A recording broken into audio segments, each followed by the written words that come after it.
Il existe des enseignements qui semblent sains, qui remplissent les temples, qui promettent des cieux sur terre.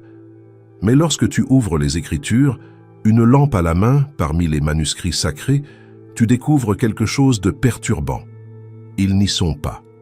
5 doctrines prêchées comme des vérités absolues, répétées depuis des chairs resplendissantes, soutenues avec ferveur, mais absentes du texte qu'elles prétendent défendre. Aujourd'hui, tu découvriras quelles elles sont, pourquoi on les prêche, et ce que la parole éternelle dit vraiment à leur sujet. Ce que tu vas entendre pourrait tout changer. Imagine une cathédrale vide. L'écho de 1000 voix rebondit sur ces murs de pierre, créant une symphonie qui semble céleste. Mais lorsque tu t'approches de la chair, tu découvres qu'il n'y a personne, seulement l'écho, seulement la répétition de mots que quelqu'un a prononcés il y a des décennies, il y a des siècles, et qui résonnent maintenant comme si elles étaient la voix même de Dieu. C'est la réalité de nombreuses doctrines qui dominent aujourd'hui des assemblées entières. Ce sont des échos, pas des révélations. Ce sont des traditions humaines déguisées en commandements divins. L'histoire de la foi chrétienne est marquée par une tension constante, la lutte entre la révélation pure des Écritures et les interprétations humaines qui cherchent à en ajouter, retirer ou tordre le sens. Paul a averti les Galates avec une urgence prophétique. « Je m'étonne que vous vous détourniez si promptement de celui qui vous a appelé par la grâce de Christ pour passer à un autre évangile. » Galates 1:6. Pas un évangile complètement faux, mais un évangile déformé, un évangile qui gardait l'apparence de la vérité, mais dont le noyau avait été corrompu. Les 5 doctrines que nous allons examiner ont causé des dommages incalculables. Elles ont conduit des croyants à la ruine, poursuivant des promesses que Dieu n'a jamais faites. Elles en ont plongé d'autres dans la culpabilité de ne pas pouvoir avoir assez de foi. Elles ont converti l'évangile de la grâce en un système de mérite, et elles l'ont fait en citant des versets hors de leur contexte. L'évangile de la prospérité, la promesse adulée jamais écrite. Il y a un message qui résonne dans des milliers de chairs chaque dimanche. Dieu veut que tu sois riche, déclare le prédicateur avec un sourire éclatant. La pauvreté est une malédiction. Si tu sèmes 1000, tu récolteras 100 000. C'est la loi des semailles et de la moisson. C'est la promesse de Dieu. L'assemblée applaudit. Certains pleurent, d'autres courent à l'avant avec leurs offrandes. Mais lorsque tu ouvres les Écritures à la recherche de cette promesse adulée, tu découvres quelque chose de perturbant. Elle n'y est pas. L'évangile de la prospérité affirme que Dieu désire principalement que ses enfants soient matériellement riches, physiquement en bonne santé et prospères selon les standards du monde. Plus encore, il enseigne que la foi et les offrandes sont le mécanisme qui active automatiquement ces bénédictions. C'est une formule, foi plus argent égale prospérité garantie. Cela semble spirituel, cela utilise un langage biblique, cela cite des versets, mais cela représente une distorsion fondamentale de l'Évangile. Oui, il y a des promesses de provision. Jésus a enseigné « Cherchez premièrement le royaume de Dieu et sa justice, et toutes ces choses vous seront données par-dessus. » Matthieu 6:33. Paul a écrit « Et mon Dieu pourvoira à tous vos besoins selon sa richesse, avec gloire en Jésus-Christ. » Philippiens 4:19. Ce sont des promesses réelles, mais remarquez ce qu'elles ne disent pas. Elles ne promettent pas la richesse, ne garantissent pas le succès financier, n'établissent pas un mécanisme transactionnel. Le problème n'est pas qu'il affirme que Dieu bénit. Le problème est qu'il réduit la bénédiction au matériel, qu'il fait de la foi un instrument pour obtenir des choses, qu'il transforme Dieu en une banque cosmique.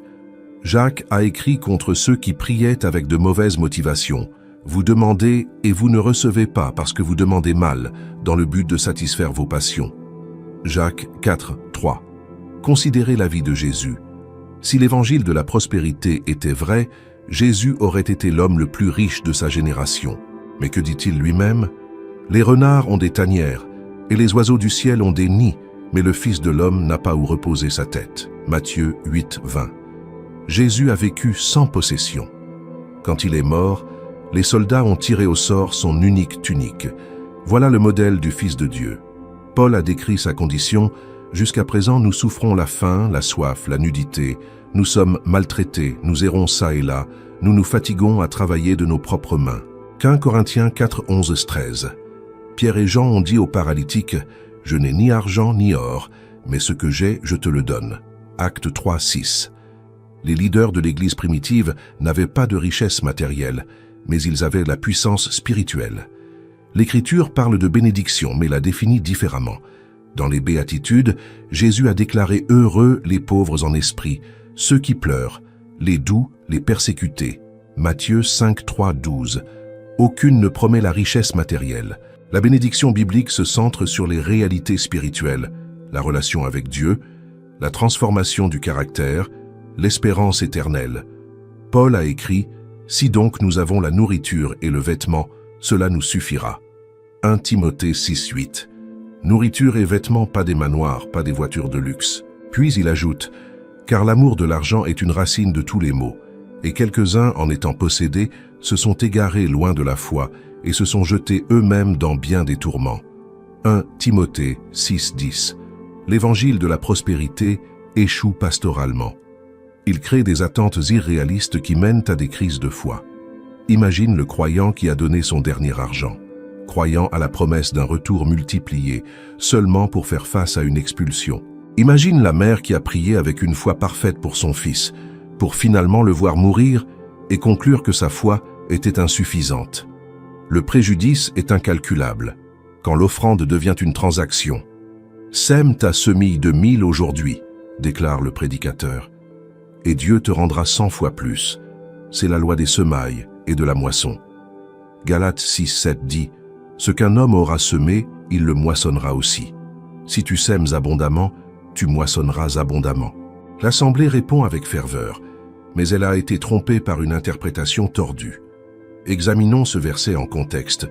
Paul écrit « Ne vous y trompez pas, on ne se moque pas de Dieu. Ce qu'un homme aura semé, il le moissonnera aussi. Celui qui sème pour sa chair moissonnera de la chair la corruption, mais celui qui sème pour l'esprit moissonnera de l'esprit la vie éternelle. » Galates 6, 7, 8. Le contexte est moral et spirituel, pas financier. Paul parle de semer pour la chair contre semer pour l'esprit. Il n'établit pas une loi de retour économique. Les prédicateurs de prospérité citent Malachie 3, 10. Apportez à la maison du trésor toutes les dîmes, afin qu'il y ait de la nourriture dans ma maison. Mettez-moi de la sorte à l'épreuve, dit l'Éternel des armées. Et vous verrez si je n'ouvre pas pour vous les écluses des cieux, si je ne répands pas sur vous la bénédiction en abondance. Mais ce passage, prêché hors contexte, devient une manipulation. Premièrement, il était adressé à Israël, sous l'Ancienne Alliance. Deuxièmement, la bénédiction promise était agricole. Troisièmement, appliquer cette Ancienne Alliance aux chrétiens sans nuance est herméneutiquement discutable. Il y a quelque chose de plus sombre. Cela rend transactionnel ce que Dieu a conçu comme relationnel. Dieu n'est pas un distributeur automatique où tu insères une offrande et tu retires une bénédiction. Il est un père, pas un vendeur. Quand nous convertissons la foi en formule, nous détruisons sa nature. La vraie foi est la confiance en Dieu, même lorsque les circonstances ne changent pas. Jésus a parlé durement contre cette mentalité. Quand il a nettoyé le temple, il a crié « Il est écrit, ma maison sera appelée une maison de prière. Mais vous, vous en faites une caverne de voleurs. » Matthieu 21, 13. Les changeurs faisaient de l'espace sacré un marché. L'évangile de la prospérité fait exactement cela. Le véritable enseignement sur le don est différent. Paul instruit « Que chacun donne comme il l'a résolu en son cœur, sans tristesse ni contrainte, car Dieu aime celui qui donne avec joie. » 2 Corinthiens 9, 7. Aucune mention d'un retour garanti. Il y a de la joie, de la liberté, une générosité qui coule d'un cœur transformé. Les proverbes contiennent des avertissements que les prédicateurs ignorent. Éloigne de moi la fausseté et la parole mensongère. Ne me donne ni pauvreté, ni richesse. Accorde-moi le pain qui m'est nécessaire, de peur que, dans l'abondance, je ne te renie et ne dise « Qui est l'Éternel ?» ou que, dans la pauvreté, je ne dérobe et ne m'attaque au nom de mon Dieu. Proverbe 30, 8, 9. Le sage ne demande pas la richesse, il demande le nécessaire. Il reconnaît que la pauvreté extrême et la richesse extrême présentent des dangers spirituels. Considérez la parabole du riche insensé dans Luc 12. Un homme eut une récolte abondante et décida de construire de plus grands greniers. Il se dit « Mon âme, tu as beaucoup de biens en réserve pour plusieurs années. Repose-toi, mange, bois et réjouis-toi. » Mais Dieu lui dit « Insensé, Cette nuit même, ton âme te sera redemandée. Et ce que tu as préparé, pour qui sera-ce? Luc 12, 19, 21. Jésus n'a pas condamné la prospérité en soi, il a condamné la confiance qu'on y place. Le problème fondamental est qu'il inverse les priorités du royaume. Jésus a enseigné « Ne vous amassez pas des trésors sur la terre, où la teigne et la rouille détruisent, et où les voleurs percent et dérobent, mais amassez-vous des trésors dans le ciel. » Matthieu 6, 19, 20. L'évangile de la prospérité dirige les cœurs vers des trésors terrestres tout en utilisant un langage céleste. Paul a exemplifié l'attitude correcte. J'ai appris à être content de l'état où je me trouve. Je sais vivre dans l'humiliation et je sais vivre dans l'abondance. En tout et partout, j'ai appris à être rassasié et à avoir faim, à être dans l'abondance et à être dans la disette. Je puis tout par celui qui me fortifie. Philippiens 4, 11, 13. Le contentement en toutes circonstances, non pas parce que les circonstances n'importent pas, mais parce que Christ suffit. Si ton Église prêche que semer garantit un retour multiplié, questionne. Si l'offrande est présentée comme un investissement avec des dividendes promis, rejette. Dieu bénit certes, mais ses voies ne sont pas nos voies. La bénédiction ne se mesure pas en dollars. Elle se mesure en transformation, en paix, en joie, en une espérance inébranlable. La dîme obligatoire, quand les 10% deviennent une loi. Le pasteur ferme sa Bible et son ton devient grave. Maintenant, parlons de la dîme. L'assemblée se tend. Malachie 3.8 dit « Un homme trompe-t-il Dieu? Car vous me trompez et vous dites « En quoi t'avons-nous trompé? Dans les dîmes et les offrandes. » Pause dramatique. Si vous ne donnez pas la dîme de 10%, vous volez Dieu. Vous êtes sous une malédiction. Mais si vous donnez la dîme fidèlement, Dieu ouvrira les fenêtres des cieux. Le piège est posé. Mais quand tu examines le Nouveau Testament avec attention, tu découvres que cet enseignement est plus une tradition qu'une révélation. La dîme apparaît bien dans les Écritures. Abraham a donné la dîme à Melchisédek. Genèse 14, 20. La loi mosaïque établissait la dîme pour soutenir les Lévites. Nombre 18, 21, 24. Jusque-là, c'est clair. La dîme a existé dans l'Ancien Testament. Mais la question cruciale est, reste-t-elle un commandement contraignant pour les chrétiens sous la Nouvelle Alliance? Les prédicateurs argumentent que c'est un principe éternel parce qu'il a précédé la loi. Abraham a donné la dîme avant Israël. Donc, la dîme transcende la loi. Cet argument semble logique jusqu'à ce que tu appliques la même logique à d'autres pratiques. La circoncision a aussi précédé la loi. Cela signifie-t-il que tous les chrétiens doivent être circoncis? Paul a répondu avec force « Non ». Galates 5, 2, 6. Le sacrifice animal a aussi précédé la loi. Devons-nous sacrifier des agneaux? Bien sûr que non. L'argument de la précédence ne tient pas. Le Nouveau Testament est remarquablement silencieux sur la dîme comme commandement. Jésus ne la mentionne que 3 fois, toujours pour critiquer l'hypocrisie des pharisiens. Dans Matthieu 23, 23, il dit « Malheur à vous, ce scribes et pharisiens hypocrites, parce que vous payez la dîme de la menthe, de l'ânette et du cumin, et que vous laissez ce qui est plus important dans la loi, la justice, la miséricorde et la fidélité. C'est là ce qu'il fallait pratiquer, sans négliger les autres choses. » Note, Jésus parle à des Juifs sous la loi. Après la croix, cette dynamique a changé. Paul, qui a écrit abondamment sur le don, ne mentionne jamais la dîme comme une exigence chrétienne. Jamais. Quand il instruit sur les offrandes, il utilise un langage différent. Que chacun de vous, le premier jour de la semaine, mette à part chez lui ce qu'il pourra selon sa prospérité. 1 Corinthiens 16, 2. Selon sa prospérité. Pas un pourcentage fixe, une proportion qui reflète la prospérité individuelle. C'est la liberté de la nouvelle alliance. Dans 2 Corinthiens 8 et 9, Paul consacre 2 chapitres à l'enseignement sur le don. Il cite de multiples principes. Donner selon ses moyens, donner avec joie, donner de manière sacrificielle. Mais il ne mentionne jamais les 10%. Si la dîme était un commandement contraignant, c'était le moment parfait pour l'établir. Mais Paul parle de grâce, pas de pourcentage. Le système de la dîme sous la loi était complexe. Il y avait des dîmes multiples, pour les Lévites, pour les fêtes, pour les pauvres. Additionnées, elles atteignaient environ 23% par an. De plus, ces dîmes étaient agricoles, pas monétaires. Le système n'est pas directement transférable. Plus importante encore, la dîme en Israël remplissait des fonctions civiques. Elle soutenait les Lévites, finançait les fêtes, pourvoyait aux pauvres. C'était un impôt théocratique et une offrande religieuse. Israël était une théocratie où l'État et la religion ne faisaient qu'un. Nous vivons dans des contextes où ces fonctions sont séparées. Le parallèle n'est pas de 1 à 1. Le danger d'enseigner la dîme obligatoire est multiple. Premièrement, elle impose le fardeau de la loi sur ceux que Christ a libérés. C'est pour la liberté que Christ nous a affranchis.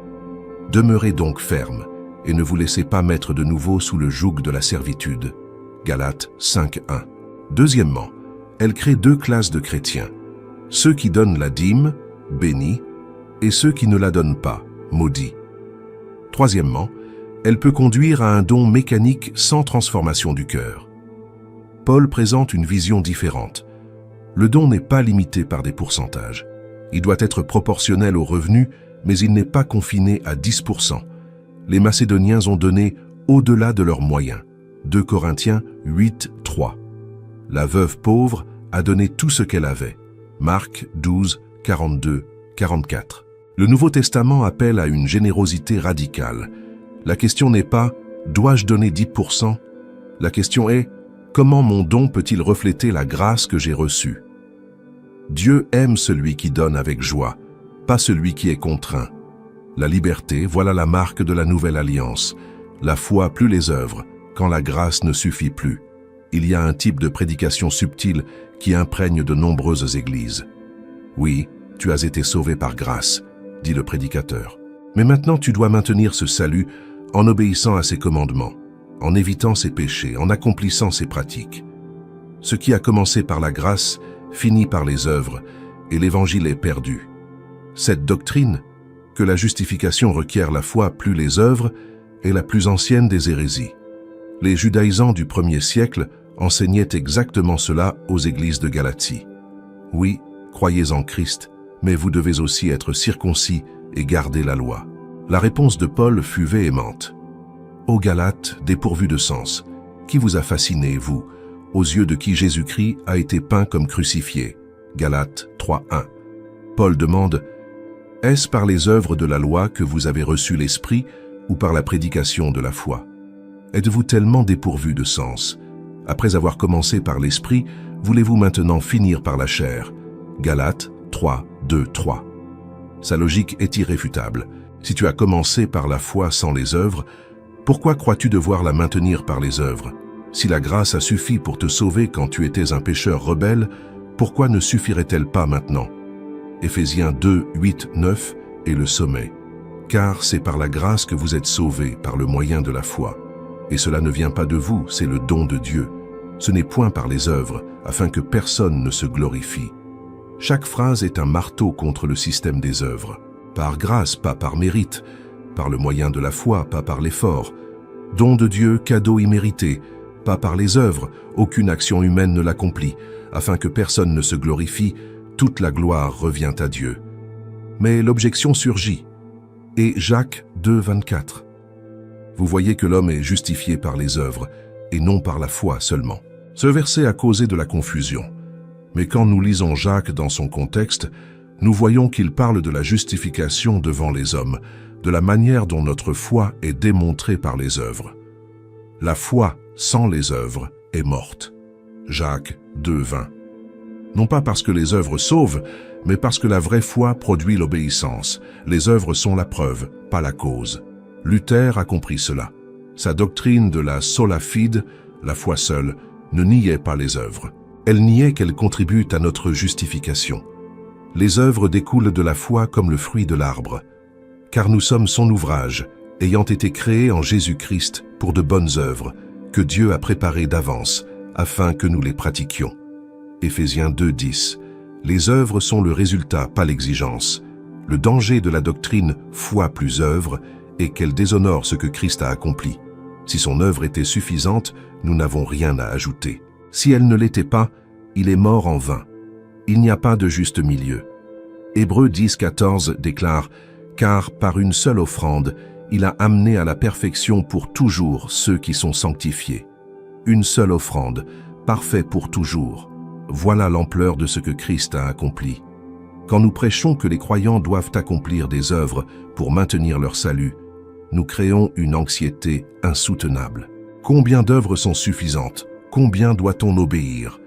Si j'ai péché hier, ai-je perdu mon salut? Ce n'est pas la paix que Christ a promise. Jésus a dit, « Mes brebis entendent ma voix, je les connais, et elles me suivent. Je leur donne la vie éternelle, et elles ne périront jamais, et personne ne les ravira de ma main. » Jean 10, 27, 28.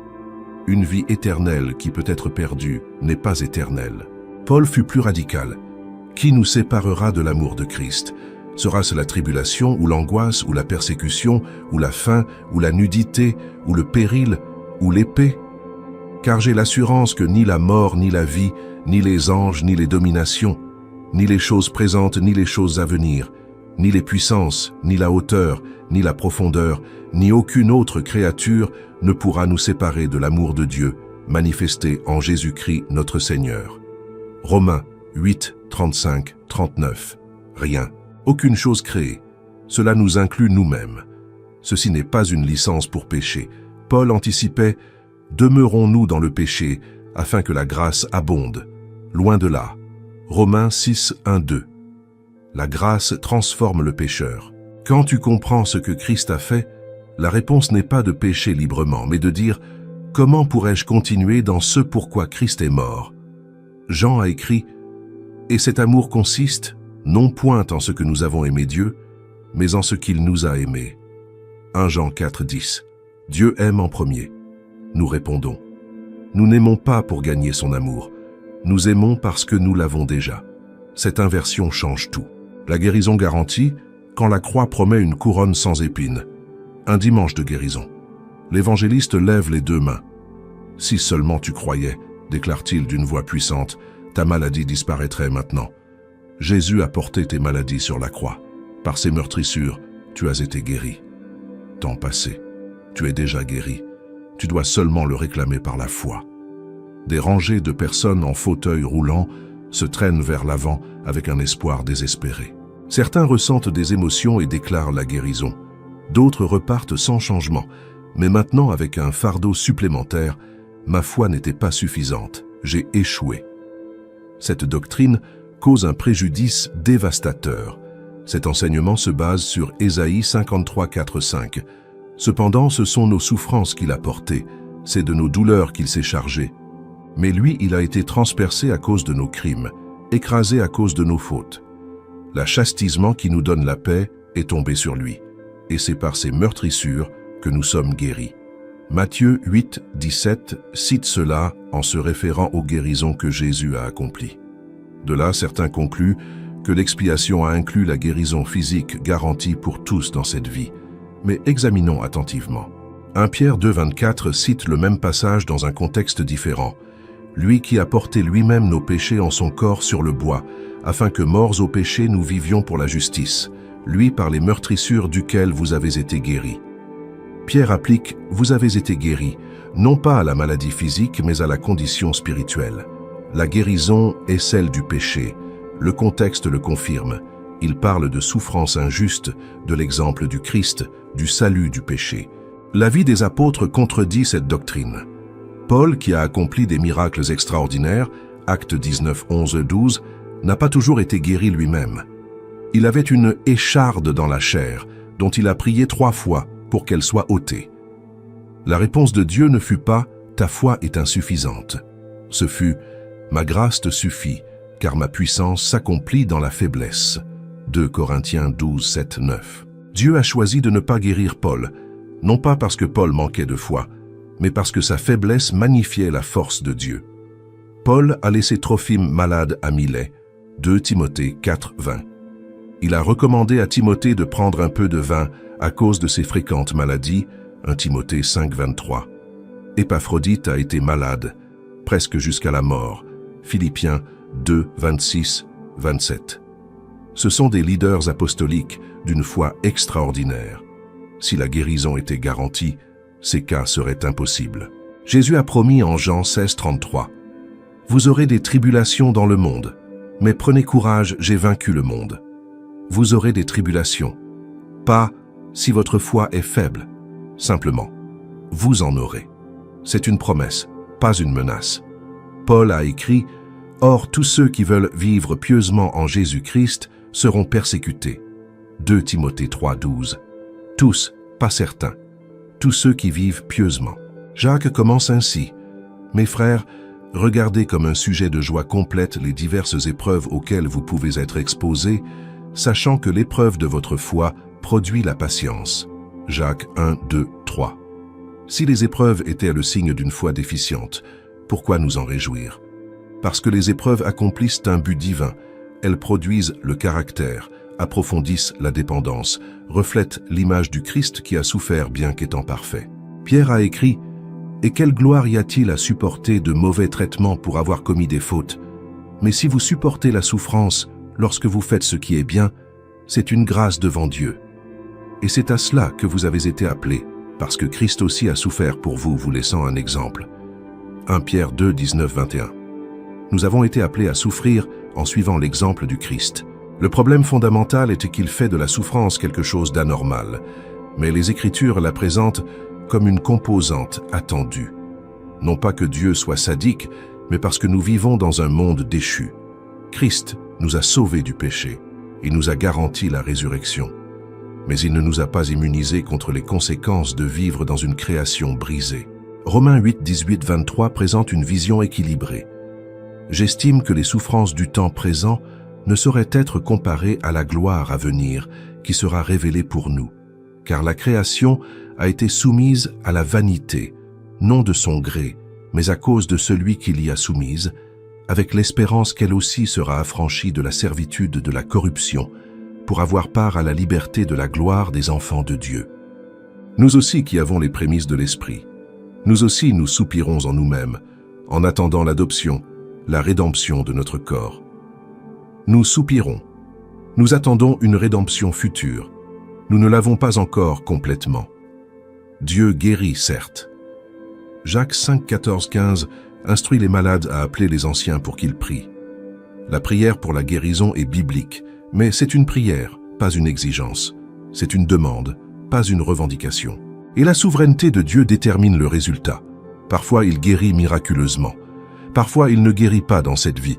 Toutes sont des réponses légitimes d'un Dieu souverain. Une mère chrétienne s'agenouille près du lit de son fils atteint d'un cancer. Elle a prié avec foi, jeûné, donné des offrandes. Les anciens ont oint son fils. L'évangéliste a prophétisé une guérison complète, mais l'état de l'enfant empire. Les médecins parlent de semaines. Et dans sa douleur, la mère affronte une torture supplémentaire. Est-ce mon manque de foi? Est-ce que j'empêche le miracle? Voilà la cruauté d'enseigner que la guérison est une garantie. Cela transforme la tragédie en culpabilité. Cela ajoute de la honte spirituelle à la douleur physique. Le préjudice pastoral ne peut être exagéré. Quand nous prêchons que tout vrai croyant doit être en bonne santé, nous créons des catégories de chrétiens de première classe, les bien portants, et de seconde classe, les malades. Ceux qui souffrent de maladies chroniques ne font pas seulement face à la douleur, ils font aussi face à la suspicion. Quel péché caché y a-t-il dans ta vie? Ce n'est pas la pratique pastorale du Christ qui s'approchait des malades avec compassion, pas avec accusation. Considérez l'histoire de Job. Satan a affligé Job d'un ulcère malin, depuis la plante du pied jusqu'au sommet de la tête. Job 2.7. Ses amis, les théologiens de la prospérité de son époque, ont insisté sur le fait que sa souffrance était un châtiment pour un péché caché. Quel homme innocent a jamais péri, argumentait Éliphaz. Job 4.7. Sa théologie était simple. Les bons sont bénis, les méchants sont punis. Si tu souffres, c'est que tu as péché. Mais Dieu a réfuté cette théologie. Au début du livre, il déclare que Job était un homme intègre et droit, craignant Dieu et se détournant du mal. Job 1, 8. La souffrance de Job n'avait rien à voir avec un manque de foi ou un péché. À la fin, Dieu confronte les amis. « Ma colère s'est enflammée contre toi et contre tes deux amis, parce que vous n'avez pas parlé de moi avec droiture. » Job 42, 7. Les amis ont parlé une théologie qui semblait pieuse. Ils défendèrent la justice de Dieu, mais leur théologie était fausse, parce qu'elle ne laissait pas de place à la souffrance innocente, aux épreuves qui ne sont pas un châtiment. C'est exactement le défaut de la doctrine moderne de la santé garantie. Jésus a démoli le lien simpliste entre le péché et la souffrance. Quand les disciples virent un homme aveugle de naissance, ils demandèrent « Rabbi, qui a péché, cet homme ou ses parents, pour qu'il soit né aveugle ?» Jean 9, 2. Ils s'attendaient à ce que Jésus identifie le péché. Sa réponse a révolutionné la théologie. Ce n'est pas que lui ou ses parents aient péché, mais c'est afin que les œuvres de Dieu soient manifestées en lui. Jean 9, 3. La souffrance n'est pas toujours la conséquence du péché. Elle est parfois le théâtre de la gloire divine. La doctrine de la guérison garantie ignore que nous vivons entre deux venues. Nous expérimentons déjà certaines bénédictions du royaume, le pardon, le Saint-Esprit, la nouvelle vie. Mais nous n'expérimentons pas encore tout, les corps glorifiés, l'absence totale de douleur. Les théologiens appellent cela l'eschatologie du déjà, mais pas encore. Nous sommes déjà sauvés, mais pas encore complètement glorifiés. Nous avons déjà les prémices de l'esprit, mais nous gémissons encore en attendant la rédemption de notre corps. Romains 8, 23. Cette tension explique pourquoi Dieu en guérit certains, tout en permettant à d'autres de mourir dans la foi. Chaque guérison miraculeuse est un avant-goût du royaume à venir, un aperçu de ce que sera notre réalité permanente après la résurrection. Mais les avant-goûts ne sont pas la réalité complète, ce sont des signes, des promesses de ce qui vient. Paul lui-même a été décapité, Jacques a été exécuté, Étienne a été lapidé. Ce ne sont pas des échecs de la foi. Ce sont des martyrs qui ont glorifié Dieu d'une manière différente. Philippiens 1, 29, 30 présente cette perspective, car il vous a été fait la grâce, par rapport à Christ, non seulement de croire en lui, mais encore de souffrir pour lui. Il nous est accordé de souffrir. C'est un don, pas une malédiction. Non pas que la souffrance en soi soit bonne, mais la souffrance pour Christ nous conforme à son image, approfondit notre foi et témoigne devant un monde qui ne voit que le matériel. Hébreux 11 décrit deux groupes de héros de la foi. Les uns par la foi, soumirent des royaumes, obtinrent des promesses. Hébreux 11, 33. Mais d'autres furent torturés et n'acceptèrent point de délivrance. D'autres subirent les moqueries et le fouet, les chaînes et la prison. Ils furent lapidés, sciés, torturés. Ils moururent tués par l'épée, eux dont le monde n'était pas digne. Hébreux 11, 35, 38. Les deux groupes avaient la foi. Les deux ont plu à Dieu, mais leurs résultats terrestres furent radicalement opposés. Si ton Église enseigne qu'être malade indique toujours un manque de foi, elle ajoute une souffrance psychologique à la douleur physique. Si elle prêche que les vrais croyants prospèrent toujours, elle crée de faux standards qui condamnent les fidèles qui luttent. Le légalisme. Quand les règles humaines deviennent dogmes, il y a des églises où les règles sont plus sacrées que les Écritures. Tu ne peux pas te marier parce que le célibat est supérieur. Les aliments sont divisés entre purs et impurs. Certains vêtements sont interdits, certains emplois sont mondains. Et tout est présenté comme de la sainteté, comme une séparation du monde. Mais quand tu examines le fondement biblique, tu découvres que beaucoup de ces règles ont plus à voir avec la tradition culturelle ou le contrôle ecclésial qu'avec un commandement divin. Ce sont des règles d'hommes proclamées comme la loi de Dieu.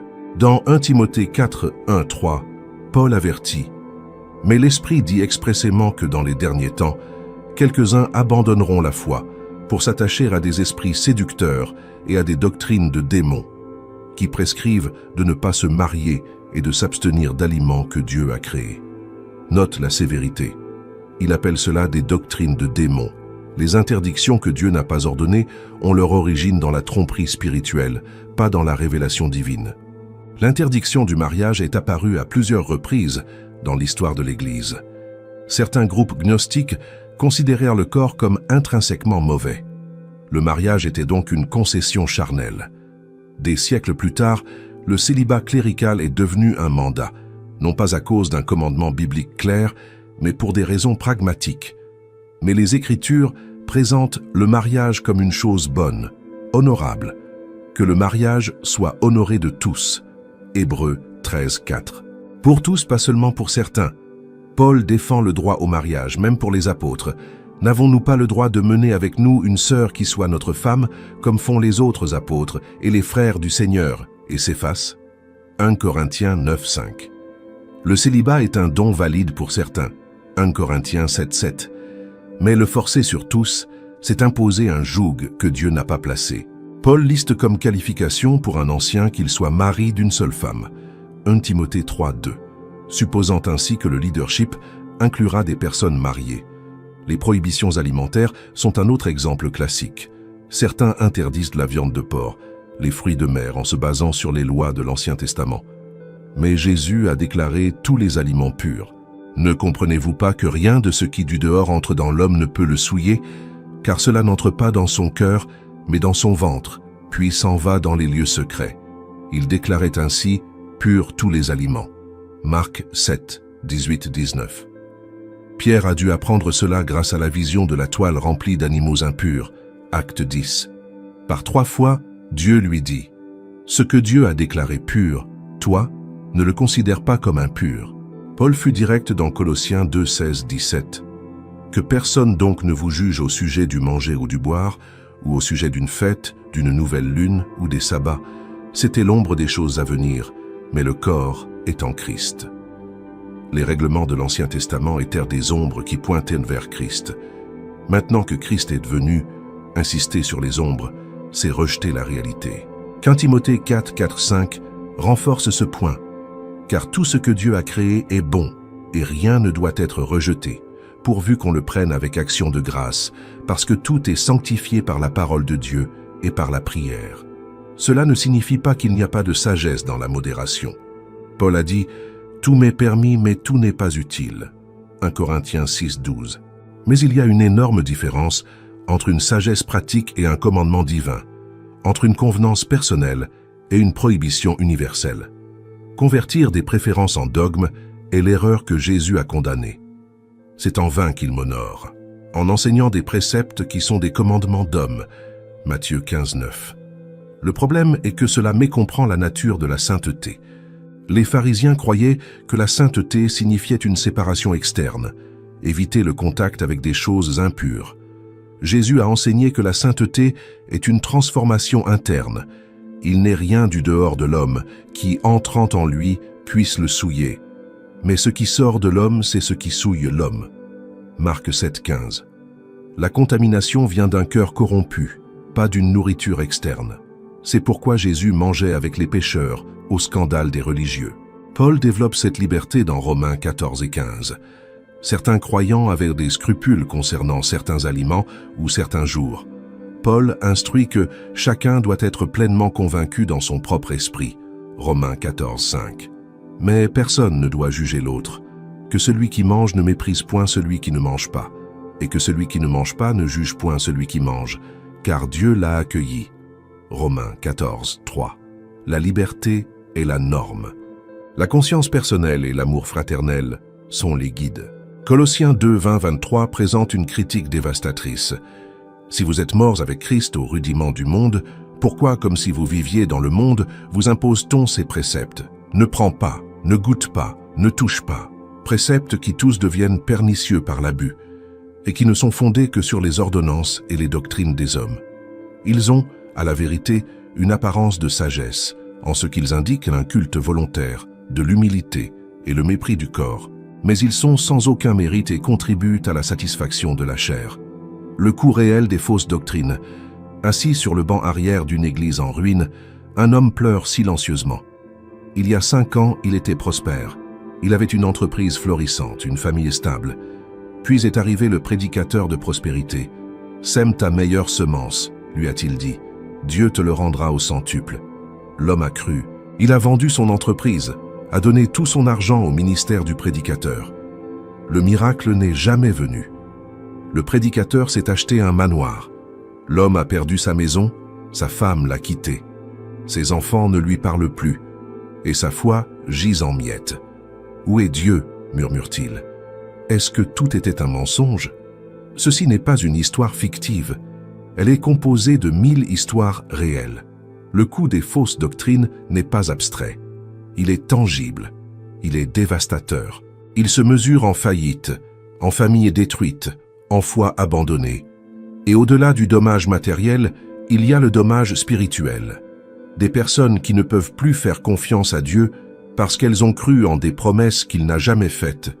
Et quand ces promesses ont échoué, elles ont conclu que Dieu avait échoué. L'évangile de la prospérité a appauvri des millions de personnes tout en enrichissant une poignée de prédicateurs. Des études documentent comment des congrégations appauvries donnent leurs dernières ressources, croyant recevoir un retour miraculeux. Quand le retour ne vient pas, et il ne vient presque jamais, elles ne récupèrent pas leur argent. Les prédicateurs n'offrent pas de remboursement, et ceux qui ont donné se retrouvent plus pauvres, souvent endettés. C'est un système de Ponzi déguisé en théologie.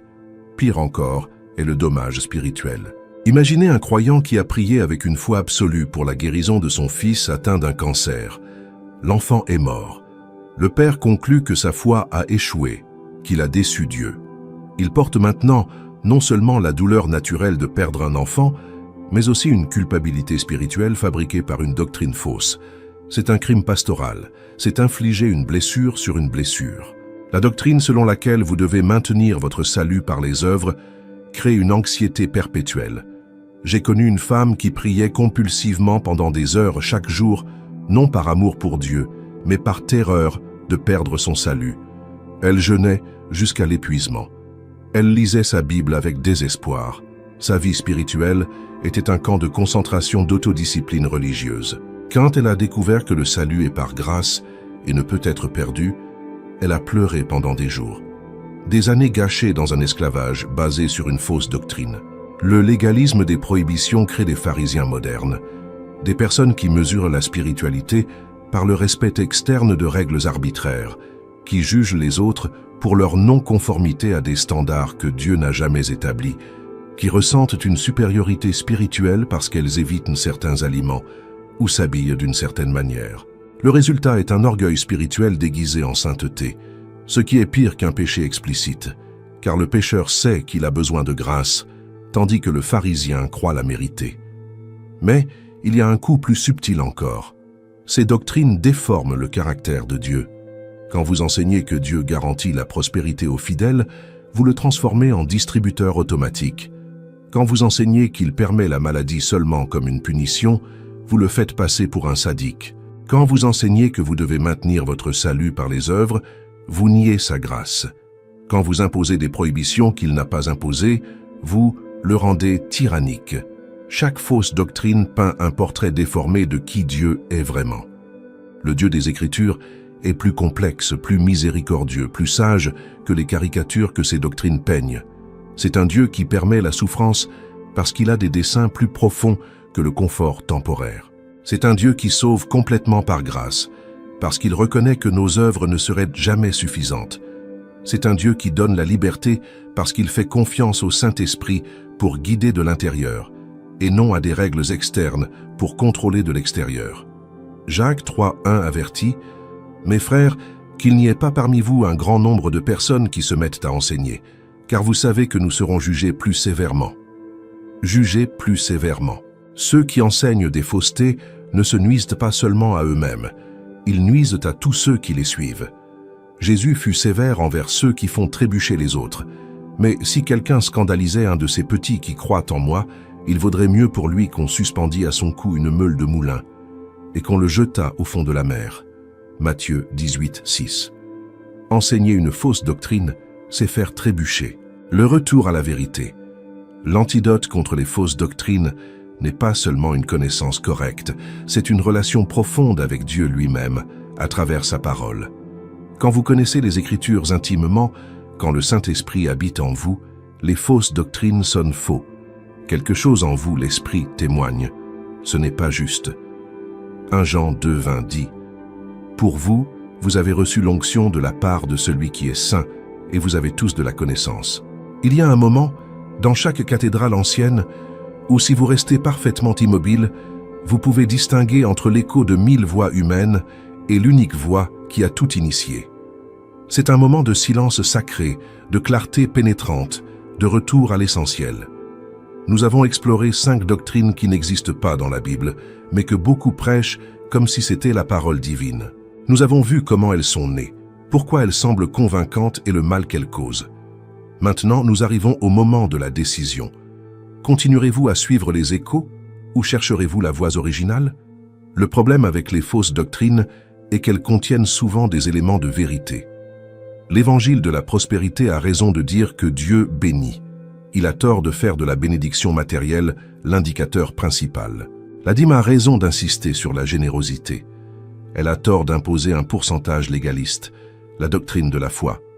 Plus les œuvres a raison de dire que la vraie foi produit l'obéissance. Elle a tort de faire des œuvres une contribution au salut que Christ a achevé. La guérison garantie a raison d'affirmer que Dieu peut guérir. Elle a tort de rendre normatif ce qui est occasionnel. Les prohibitions ont raison d'appeler à la sainteté. Elles ont tort de confondre la sainteté avec un séparatisme légaliste. La question n'est pas de savoir si ces doctrines contiennent quelque chose de correct. La question est de savoir si elles représentent fidèlement la totalité du témoignage biblique. Et la réponse est non. Chacune déforme une vérité partielle en une erreur complète. Chacune met l'accent sur un aspect tout en ignorant des contrepoids essentiels. Et chacune finit par faire du mal précisément parce qu'elle mélange suffisamment de vérité pour paraître légitime avec suffisamment d'erreurs pour détruire des vies. Revenir à la vérité nécessite plusieurs étapes. Premièrement, l'humilité d'admettre que nous avons pu nous tromper. C'est difficile, surtout si nous avons défendu ces doctrines publiquement, si nous avons construit notre identité autour d'elles.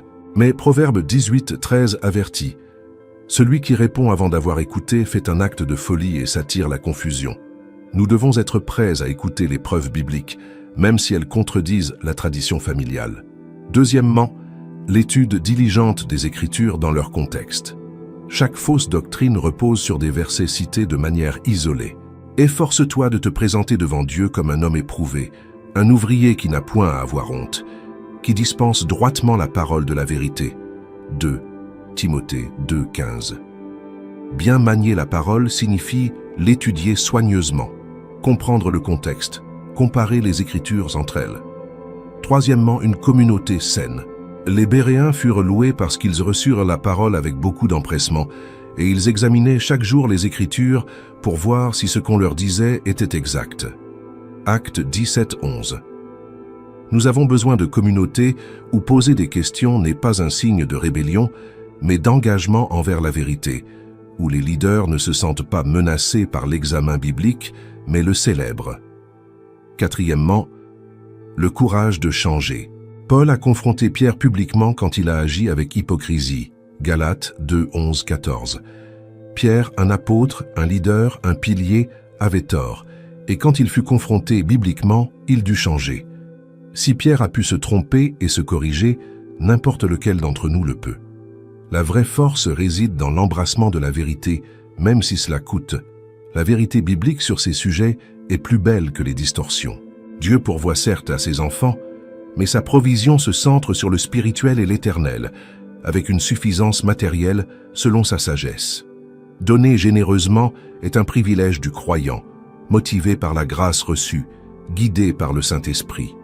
Le salut est entièrement par grâce, au moyen d'une foi assurée en Christ, produisant inévitablement des œuvres qui sont le fruit et non la racine. La guérison est un don souverain que Dieu accorde selon sa volonté. La liberté en Christ signifie vivre guidé par l'Esprit dans une sainteté réelle, pas dans un légalisme superficiel. Voilà la foi chrétienne historique. Voilà la doctrine qui a transformé le monde romain. Voilà la vérité qui a impulsé la réforme. Voilà la révélation qui soutient les croyants persécutés. Ce n'est pas une foi de prospérité qui promet des cieux sur terre. C'est une foi de la croix qui promet la gloire après la souffrance, la résurrection après la mort, la vie éternelle après une vie brève. Si vous avez été blessé par de fausses doctrines, il y a de l'espoir. Le vrai Dieu n'est pas le Dieu que ces doctrines ont présenté. Il est plus miséricordieux, plus patient, plus sage que vous ne l'avez imaginé. Sa grâce est plus profonde que votre échec. Son amour est plus fort que votre désillusion. Sa vérité demeure, même si 1000 voix ont menti en son nom. Si vous avez enseigné de fausses doctrines, il y a un chemin de rédemption. Reconnaissez l'erreur. Demandez pardon publiquement si vous avez enseigné publiquement. Utilisez votre influence pour corriger ce que vous avez autrefois déformé. Il n'y a pas de honte à changer quand on change vers la vérité. Je termine par une prière.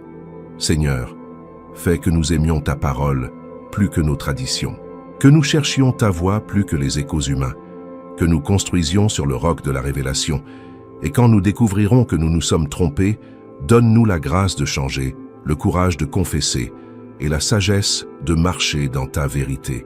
Amen. La vérité vous affranchira. Jean 8, 32. Cherche-la. Quand tu la trouveras, tiens-t'y. Et quand tu la vivras, tu expérimenteras une liberté qu'aucune fausse doctrine ne peut t'offrir.